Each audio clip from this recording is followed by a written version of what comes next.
կկատար իր գնումների ձյան համակարգի խանութ սրահներից եւ յուրաքանչյուր 290,000 դրամ գնումների դիմաց ստացիր 29% զեղչ եւ լրացուցիչ 29,000 դրամի ապրանքներ քո ընտրությամբ։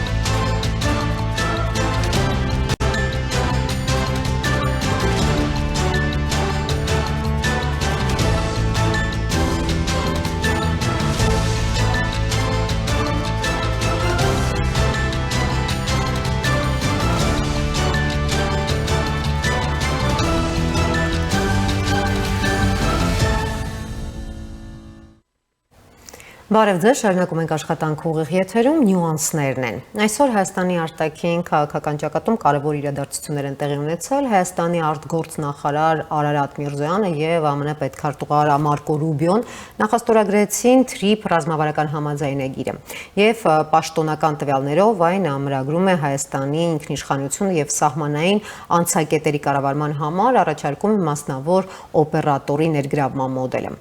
Այս ֆոնին Մոսկվան շարունակում է իր շանտաժի եւ սպառնալիքների լեզվով կոշտ արձագանքները։ Ինչ ազդեցություն կունենա հայ-ամերիկյան այս համաձայնագիրը մեր անվտանգային այդ համակարգի վրա եւ ինչպես կդասավորվեն ուժերի հարաբերակցությունը տարածաշրջանում։ Այս թեմայի շուրջ ավելի մանրամասն կզրուցենք ռազմական եւ ազգային անվտանգության հարցերով փորձագետ քաղաքագիտության դոկտոր Հրաչյա Արզումանյանի հետ։ Բարև ձեզ, պարոն Արզումանյան, վստահ եմ հետևել եք իրադարձություններին եւ այսօր, ինչպես արդեն նշեցի, Արարատ Միրզոյանը Մարկո Ռուբիոն նախաստորագրեցին TRIP-ի շրջանակային այդ համաձայնագիրը, հատուկ պաշտոնական հաղորդակցության մեջ շեշտվում է, որ Հայաստանի ինքնիշխանությունը, սահմանների վերահսկողությունը եւ մաքսային ծառայությունները բացարձակ են եւ ենթակա չեն սակարկման։ Ազգային անվտանգության տեսանկյունից այս ձևակերպումը ինչ անվտանգային երաշխիքներ է տալիս Հայաստանին եւ արդյոք լուծում է այն էգզիստենցիալ խնդիրները, որը տևական ժամանակ հանրային դիսկուրսում է Ռուսաստանի եւ Ադրբեջանի կողմից միջանցքային տրամաբանությամբ ներդրվել։ Առաջինը վերջից սկսեմ, չի լուծում, որովհետեւ չի լուծում, որովհետեւ անվտանգությունը, երկրի անվտանգությունը, ինքնիշխանությունը դա միայն ստորագրություն չի։ Այո, այն որ ստորագրել է այս ֆորմատով է փաստաթուղթը, ու այս փաստաթուղթում այսպես ձևակերպումներ կա, դա ավելի լավ է, քան թե ենթադրվում էր եւ կանխատեսվում էր, կան տարբեր մոտեցումներ։ Այն ինչը ստորագրեց, չի վատացրել վիճակը, որը մենք ունեցել ենք 2020 թվականից հետո։ Բայց չի լավացրել։ Մի քիչ ավելացրել է, որտեղ դու ստացել ես ստորագրություն, որը չի վատացնում քո վիճակը։ Եթե տեսենք ինչ է կատարվում մեր տարածաշրջանում, ինչ է կատարվում աշխարհում, ելնենք դու իրավունք չունես այս ստորագրված փաստաթուղթը TRIP-ի ծրագիրը տարանջատես ընդհանուր տարածաշրջանային process-ներից։ То есть TRIP-ի պրոյեկտը քայլ գնում է առաջ եւ չի վատացել Հայաստանի համար։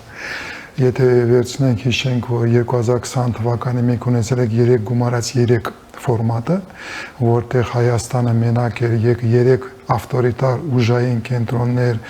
Ռուսաստանը, Թուրքիան եւ Իրանը եւ Ադրբեջանը, Վրաստանը եւ Հայաստանը փոքր երկրներ, այդ ֆորմատի մեջ եկել, որ քեզ պարտադրում են, որ պիտի միջանցք տաս, այն միջանցքը, որը դու կարողացել ես պաշտպանես միայն ու միայն քո ռազմական ուժերի խարտիր, քո զինվորի հետևանքով դու չես կորչել 2020 թվականին։ Դա իմ զինվորի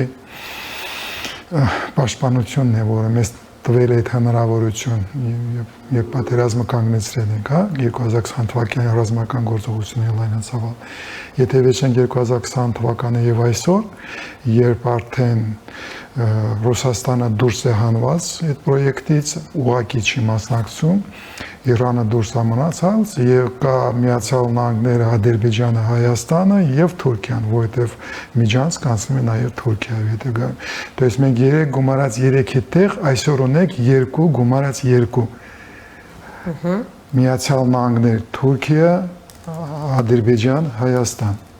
Դա ավելի հեշտ վիճակ է, քան թե ունեցել եք 2020 թվականին, բայց դա հաղթանակ վիճակ չի, դա բացարձակ լիակատար լուծումներ չի։ Այս փուլու համար, սակայն արդյոք այս փուլի համար սա դրական չէ, որովհետև երբ սկսվեց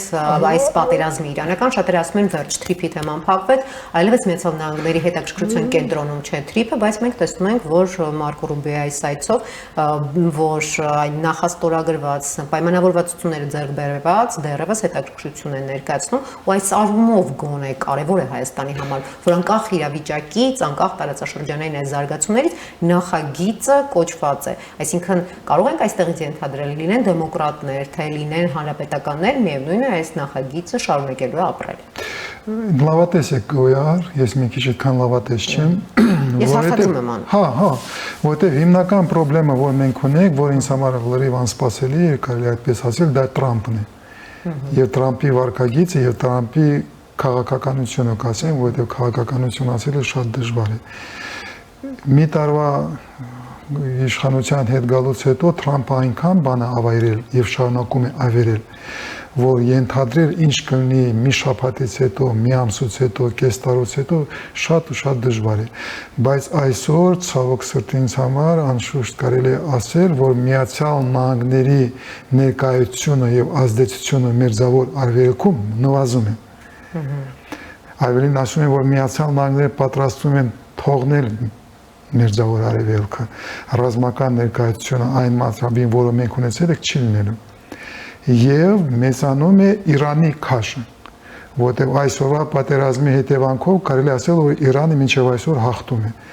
Մի քիչ պարադոքսալ վիճակ է ստացվում, որտեղ եթե վերցնենք ավանդական ռազմական տիրույթը, մարտավարական օպերատիվ մարտավարական մակարդակի վրա, Իրանը ջախջախելի պարտվել է։ Բայց հնարավորություն ունենալով Հորմուզի միջանցքի ղերավարվամ եւ տոկունության, դիմադրության, դիմակայունության հետևանքով, որպես ռեժիմ, Իրանը փաստորեն դուրս է գալիս հաղթանով։ Ավելի ուժեղացած, ավելի ամրապնդած դիրքերով եւ ինքը Իրանը դառնում է փաստոր ի շնորհիվ Միացյալ Նահանգների անհասկանալի քաղաքականության, դառնում է աշխարհաքաղաքական ասպարեզի դերակատար փաստորեն Իրանի քաշը մեծանում է եւ մենք այսօր բոլոր հայկական պրոյեկտները կոմունիկացիոն, որ մենք հաշվարկում ենք, ես ասել եմ 2 գումարած 2, բայց Միացյալ Նահանգների քաղաքականության հետևանքով կա արդեն նաեւ եւ Իրանը եւ Իրանը այս պրոյեկտի մեջ ավելի շուտ հայկական ինքնաիշխանության կողքին է։ Իրանը հայտարարել է, որ Սյունիքը դա կարմիր գիծ է, Հայաստանի սահմանները կարմիր գիծ է, մեր կողմին է։ Եվ ստացվում է շատ պարադոքսալ եւ շատ նուրբ վիճակ։ Եվ Իրանն է մեր ինքնիշխանության կողմին կանգնած։ Եվ Միացյալ Նահանգները հայտարարել են, որ իրանք կանգնում են։ Բայց Իրանի համար դա գոյա թևական խնդրեմ է, որովհետև Հայաստանը դա այն ուղղությունն է, որտեղ ինքը կարող է կոմունիկացիաներ ունենա դեպի Եվրոպա, դեպի այդ հյուսիսային կողմերի վրա։ Իրանի համար մենք իրոք անվտանգության եւ կոմունիկացիոն կարևոր գործ ունենք։ Միացյալ Նահանգները նորից եմ կրկնում անկանխատեսելի է։ Բայց այս կետում փաստացի Իրանի եւ Միացյալ Նահանգների շահերը համընկնում են։ Շահերը ցավոք սրտի գոհար այսօր Հայաստանի ինքնիշխանություն ես Հայաստանի ինքնիշխանության շահերը, բայց ես ստացվում է շատ նուրբ դիվանագիտություն պիտի անցկացնես։ Դու հնարավորություն չունես եւ իրավունք չունես կռվես ճակետներով Միացյալ Նահանգների, չէ, Միացյալ Նահանգների Թրամփի հետ։ Դու իրավունք չունես զայրացնես Թրամփին։ Բայց որովհետեւ Թրամփի զայրությունը մենք տեսնում ենք ինչի է բերում, քանդվում է ամեն ինչ, ՆԱՏՕ-ն է քանդում, Եվրոպան է անկանխատեսելի։ Անկանխատեսելի է եւ քանդող է, ոչ թե կառուցողական։ Դու կարող ես կառուցես քանդելով, բայց ես մինի այն քանդում է։ Իրավունք չունես։ Մյուս կողմից Իրանի հետ կախված են քո դե ֆակտո շահերը, որտեղ Իրանին պետք է վրդում բահեսան եւ այդ երկու ուժային կենտրոնները հիմա ուղղակի պատերազմի մեջ են։ Եվ դու հնարավորություն չունես դիստանցիա վերցնես, որտեղ դու սահմանին ես եւ այստեղ պիտի տանես շատ ու շատ նուրբ քաղաքականություն եւ դիվանագիտություն։ Սպասես մի քիչ չսպասես, մինչեւ Թրամփի հարցը լուծվի։ Կես տարուց հետո, 3 տարուց հետո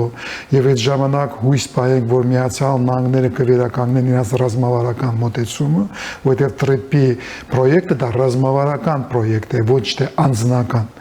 բայց այդ պրոյեկտը սկսվել է որպես անձնական պրոյեկտ, Տրամպի անունը դրել են վրա, այս պատերազմը ես կանգնացրել եմ, ես եմ արել, եւ մենք այդ իրան խոսքի, իրար տպավորության վրա Հայաստանի անվտանգությունը ինչ որ ձևով կապված է։ Դու պիտի կարողանաս դա պահես, բայց մյուս կողմից դու իրավունք չունես վատացնես քո հարաբերությունները Իրանի հետ եւ Իրանում այս փոփոխություններ ա տեղի ունեցել այնտեղ եղել է եւ կա մինչեւ այսօր թեոկրատիկ ռեժիմ փաստորեն չէ կրոնական ռեժիմ բայց կրոնական ռեժիմը այսօր կարելի է ասել հետ է քաշվել եւ այնտեղ հիմա իշխանություն է եկել ռազմականները ռազմական ավելի շիտ ռեժիմ է որը պահպանողական կորպուսն է փաստորեն այսօր կարելի է ասել Իրանի իշխանությունը ներկայացնում եւ նոր ռահբարը դա փաստորեն պահպանողականների ներկայացուցիչն է եւ իրանց ձայնն է ինքը ավելի շուտ ռազմական է արդեն ոչ թե կրոնական գոհար եւ դու պիտի կարողանաս այդ շատ դժվար բալանսը աշխարհակահաղական ասպարեզ ռազմական ասպարեզ Իրանի հետ ռազմական Իրանի հետ արդեն որը դուրս է գալիս հաղթող եւ խայտարակ վիճակում է լինում տնտեսական բայց հաղթող Եվ Թուրքիայի խնդիրն է առաջանում, Թուրքիան նույն ձևի ոնց իրան կպահի, որտեղ Թուրքիայի հարցն է բարձրանում, մենք ստիպված ենք հիշել, որ կա Իսրայելը։ Իսրայելի խնդիրը, որ Իսրայելը նույն ձևի հաղթելով ռազմական դաշտում, բայց ինքը պարտվում է պատերազմից հետո, դրա մասին արդեն Իսրայելում են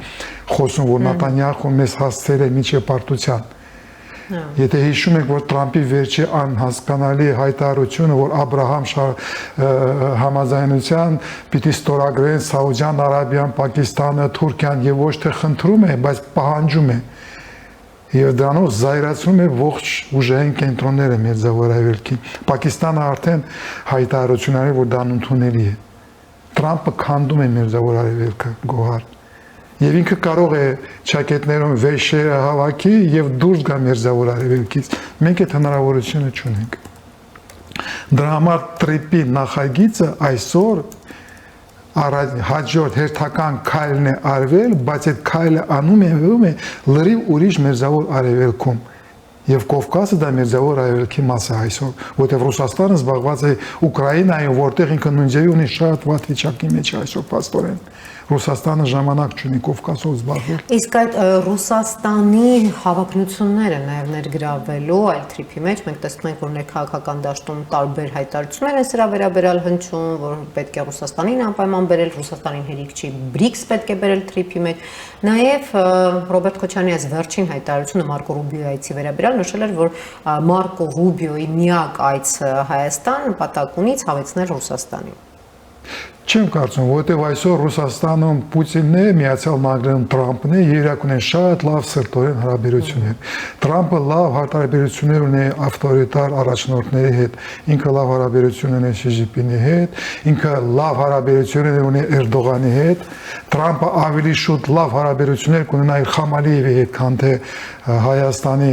առաջնորդի հետ։ Այդ հարցը չկա գոհար, ցավոք սրտի։ Այսօր Միացյալ Նահանգները անհասկանալի վիճակում են, որպես հասարակություն, որպես պետություն, որպես իշխանություն։ Ես չեմ կարող գնահատական տամ Տրամպին։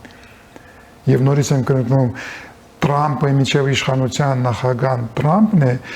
ինչ որ տարբերություններ կամ փորձեր հաշվարկել, ոնց կլինեն հարաբերությունները Տրամպ-Պուտին մեր պրոյեկտի մեջ ես չեմ ուզում կանխատեսել։ Դա անկանխատեսելի է, իրոք անկանխատեսելի։ Ռուսաստանի հնարավոր միջամտություն։ Որտեղ Ռուսաստանը ցավոք սրտի Պուտին է։ Այսօր չէ իշխանությունները։ Միացյալ Նահանգների քաղաքականությունը դա Տրամպն է։ Даже ռեսպուբլիկական պարտիան չի, կուսակցությունը չի, դա Տրամպն է, ինքն է որոշում։ Եվ Տրամպը ավտորիտար է։ Տրամպը ոսկի արձաններ է սիրում։ Հասկանում եք գոհար եւ դրա համար այս վիճակում խոսել Ռուսաստանի ներգրավման մասին չեմ կարծում Տրամպը չի ուզենալու ուզելա իրան անունը Պուտինը հզորապետ ասեն Տրամպ Պուտինի նախագիծն է չենք դրան չի համաձայնվելու ես հույս ունեմ այդ անձնական մակարդակի վրա Հայաստանի մի շարք ուժեր են ձգտում դե մի շարք ուժերը չեն փոխում իրաց տրամաբանությունը քաղաքականությունը դա սпасելի է այդտեղ նորություն չկա այստեղ ինչ նորություն որ կան Հայաստանում քաղաքական ուժեր որը Ռուսաստանի ազդեցության Ռուսաստանի ներկայության շարունակության կողմնակիցներին։ Ինձ համար դա անընդունելի է, դրա համար ինձ համար աքսիոմատիկ անընդունելի է։ Այստեղ հարց չկա տալու եւ փորձել վերլուծել։ Այդ անցած Հայաստանի անցած փուլն է, հետսովետական Հայաստանն է, որը վերջանում է հետսովետական ժամանակների հետ։ Այդտեղ վերլուծելու բան չկա իմ կարծիքով, այստեղ հստակ է ինչ է կատարվում, դրա համար ժամանակ ծախսելու մաս։ Ինչպես է հնարավոր իրագործել թրիփի նախագիծը, եթե Հայաստանի հայկական երկաթուղին դեռևս գտնվում է ռուսական կոնցեսիոն կառավարման տակ, եւ ինչ իրավական կամ քաղաքական ճանապարհով այս հարցը ձեզ պետք է լուծվի։ Լավ հարց եք տալիս, բայց կա ավելի կարևոր հարց։ Ոնց կարելի է իրականացնել թրիփը, եթե Սյունիքում մինչև այսօր կա ուրիշ երկրի ռազմական ներկայություն։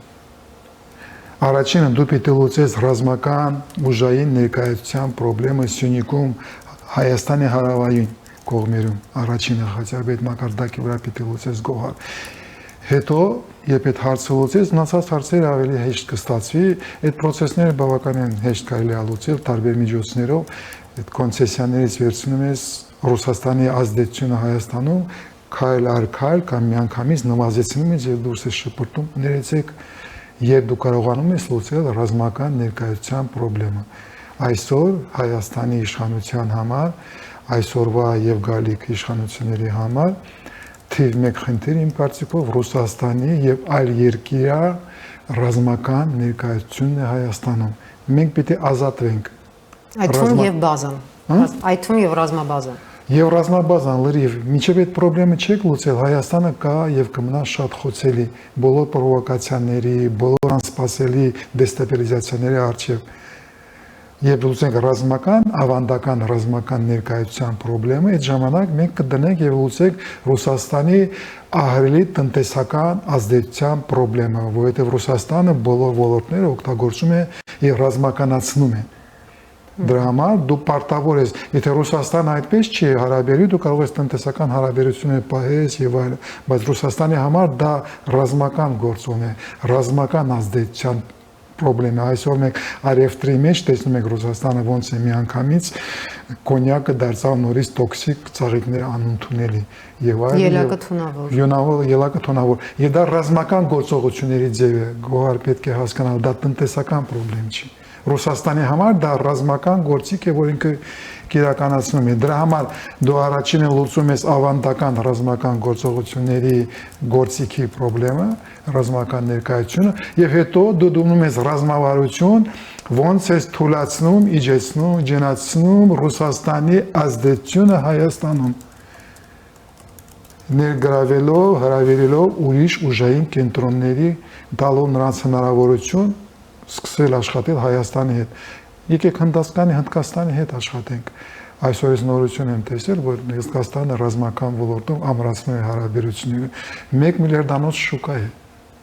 Ընդամենը 500 կիլոմետր այնտեղ։ Եկեք Հնդկաստանի հետ աշխատենք։ Եկեք աշխատենք Կենտրոնական Ասիայի հետ։ Եկեք աշխատենք Մերձավոր Արևելքի հետ, որը կխաղաղվի եւ թույլատնեն Ռուսաստանի ազդեցությունը։ Իմ կարծիքով ռազմավարությունը այս ուղղակցության վրա կլինի։ Տեսեք, դուք խոսում եք Ռուսաստանի ազդեցության թույլատման մասին, բայց վերջին հրապարակումները Insider-ի Caucasus Chronicle-ի փաստում են, թե ինչպիսի լայնածավալ օպերացիա իրականացնում այսօր Ռուսաստանը Հայաստանում ընտրությունների նախաշեմին եւ տեսնում ենք այսպիսի մի Վսյա Կորոլևսկայա ռադիան հայտնի խոսքա մի հսկայական ցուցակ տարբեր համակարգերում դիվանագիտական փափուկ ուժի Ռոսգոссотрудничество մնացածի մասին չեմ խոսում քաղաքական ուժերի այն Insider-ի եւ մնացածի այդ տեղեկատվությունները ինչպես է հնարավոր այս պայմաններում երբ տեսնում ենք որ ամբողջ ուժերը իդեպ նաեւ կարծիք կա որ այդ տնտեսական շանտաժը որ նաեւ ռազմական շանտաժը կավարտվի ընտրություններից հետո Այսինքն որքան Հայաստանն է Ռուսաստանի հետ կապված, նույնքան Հայաստանն է պետք է Ռուսաստանին, որ ունի իր սեփական խնդիրները, որ ունի նաև ահռելի խնդիրներ։ Այո։ Չգիտեմ, հարձակեն ձեզ վրա, թե պաշտպանեմ ձեզ գոհար։ Չէ, հարցերը։ Չէ, հարցը ես ինքս ինձ հետ եմ խոսում, որովհետև դուք ժուրնալիստ եք։ Ես ձեզ հարց եմ տալիս, ինչու մինչև հիմա Հայաստանում, Հայաստանի տարածքական տարածքում Ռուսաստանը այսքան ահռելի ներկայություն ունի։ Ինչու Հայաստանի իշխանությունը չեն փակել այդ դա մինչև այսօր։ Մուլտիպլեքսում։ Մուլտիպլեքս եւ մնացածը։ Եթե դու խոսում ես Ռուսաստանի հարձակման մասին, առաջին քայլանում են փակում են տեղեկատվական դաշտը, չէ՞ գոհար։ Եվ ես վայրեմ հարձակում որպես տեղեկատվական դաշտի ներկայացություն, ինչու դուք թույլ եք տալիս, որ իրանք աշխատեն, մյուս կողմից ես գիտեմ, որ դուք ժուրնալիստ եք եւ փորձում եք ձեզ պաշտպանել, ես գիտեմ ինչ ծանր վիճակում եք դուք աշխատում որպես հայկական ժուրնալիստներ։ Եվ հարց եմ տալիս իշխանություններին, այդ պոպուլիստական, անընդունելի պոպուլիստական մոտեցումը եւ դուք գոռում եք, ներեցեք Ռուսաստանի հարձակման մասին եւ չեք անջատում մուլտիպլեքսը, դա նշանակում է, որ դուք խափում եք իմ հասարակությանը ինձ։ Դու աջակցում եք Ռուսաստանի հարձակմանը Հայաստանի դեմ, հիբրիդային պատերազմում, եւ դա ինձ համար անընդունելի է։ Ռուսաստանի բոլոր մաս-մեդիաները, որ աշխատում են Ռուսաստանի հետ, պիտի փակվեն։ Գոհար, դուք գիտեք ինձանից լավ փայլուն ոնց են աշխատում Ռուսաստանի լրատվական դաշտում աշխարհում, Եվրոպայում, բոլոր ողջ աշխարհում։ Այդքան պարզ, հստակ, հանգիստ ինչքան աշխատում է Ռուսաստանը Հայաստանում, ես չգիտեմ ուրիշ երկիր։ Շպիոնների հայտնի անեկդոտը շպիոնների այդ շպիոնները երկրորդական հարց է, ինձ դեպի ինչու իմ հասարակությունը չի փակում Ռուսաստանի տեղեկատվական, հոգեբանական, կոգնիտիվ պատերազմի հարվածներից։ Ներեցեք այդ մասնագետը, որ 20 տարի, 15 տարի դրանով եմ զբաղվում, բայց ինձ համար դժվար է դրա մասին խոսել, որովհետև Հայաստանում նման լուծումներ, նման պաշտպանություն, նման հայեցակարգեր, նման քաղաքականություն չի ձևավորվում։ Եվ դուք որպես ժուրնալիստ մնում եք անպաշտպան։ Դու միակ որպես ժուրնալիստ դուրս ես գալիս, մտնում ես պայքարի մեջ, քո դեմ կանգնած են վաշտեր, գումարտակներ, դիվիզիաներ, բայց դու մենակ ես։ Մի կողմից ուզում ես քեզ վրա կորաս, որ ես ինչ է կատարում, մյուս կողմից ես հասկանում եմ ինչ է կատարվում, Գոհար։ Եվ դու գիտես, ես միշտ փորձում եմ պաշտպանել իմ երկիրը, իմ ազգային շահերը, իմ ինքնիշխանությունը եւ իմ տեղեկատվական, հոգեբանական, կոգնիտիվ տիրույթը, որտեղ այսօրվա հիբրիդային պատերազմում այդ տիրույթը հիմնական տիրույթներից է։ Մենք կանգնեցրել եք, կասեցրել եք, դադարեցրել եք պատերազմ ավանդական ռազմական տիրույթում, չկա լայնածավալ ռազմական գործողություններ, չկա կրակոցներ, բայց մնացած տիրույթներում պատերազմը շարունակում է, լայնածավալ շարունակում է։ Այն գումարները, որը ծախսվում են Հայաստանի վրա, այսօր այն պրոֆեսիոնալները, որ աշխատում են, ես տեսնում եմ ոնց են իրար շարժվում Գոհար։ Սուղակի զարմանում եմ ոնց է դուք կարողանում շարունակել այդ վիճակում եւ ոնց իմ հասարակությունը մինչեւ հիմա դիմադրում է այդ ինչ։ Դա մեծ շատ խոր հարց է, բայց այդ հարցը առաջի հերթին ես տալիս եմ հայկական իշխանություններին, այսօրվա եկալիք։ Եվ եթե դրանք շարունակեն այդ քաղաքականությունը, եթե չփակվի հայկական լրատվական տիրույթը Ռուսաստանից, դա ինձ համար առաջին նշանն է, որ ոչ մի բան չի փոխվել, այդ ուղղակի պոպուլիստական հայտարարություններ են։ Հայկական իշխանությունները կան եւ մնում են Ռուսաստանի լիակատար վերահսկողության տակ։ Եվ ուղղակի Միացյալ Նահանգների ազգային շահերը, ուրիշ ժողովրդային կենտրոնների շահերը բերում են նրան, որ Ռուսաստան ինչ որտեղ կամաց դուրս են փորձում մի քիչ դուրս հանեն Հայաստանից, բայց դա Հայաստանի իշխանությունների քաղաքականությունը չի, դա ուժային կենտրոնների քաղաքականությունն է, ինձ համար դա անընդունելի է։ Ես ուզում եմ ունենալ հայ կենտրոն, հայկական իշխանությունների քաղաքականություն, դիվանագիտություն, ռազմավարություն, ոնց է հզորանում Հայաստանը եւ ոնց է թույլանում ավտորիտար երկրների ներկայությունը Հայաստանում։ Հետաքրքիր, որ այդ արտահոսած տեղեկատվական ինֆորմացիայի ակնհայտ է դառնում, որ Ռուսաստանը մանրակրկիտ, ռուսական քաղտեխնոլոգները մանրակրկիտ ուսումնասիրել են հայկական հասարակությունը եւ գիտեն բոլոր թույլ կետերը, բոլոր այն էմոցիոնալ կեռիկները, որոնց կարող են հարվածել ազգային անվտանգություն, արցախյան հարց, ինչպես նաեւ հնարավոր էսկալացիա, այդ ամենը գեներացվում է ու նաև առանձնացրել են մի այսպիսի 3 էլեկտորալ սեգմենտի են բաժանել ըստ այդ քաղտեխնոլոգների, ամենամեծ կտորը կարմիր կտորը 70% մոտ, այն էլեկտորատն է, որը դժգոհ է Նիկոլ Փաշինյանից, բայց չի ուզում նաև նախկինների վերադարձը։ Եվ այս ամենամեծ կտորը վերցնելու համար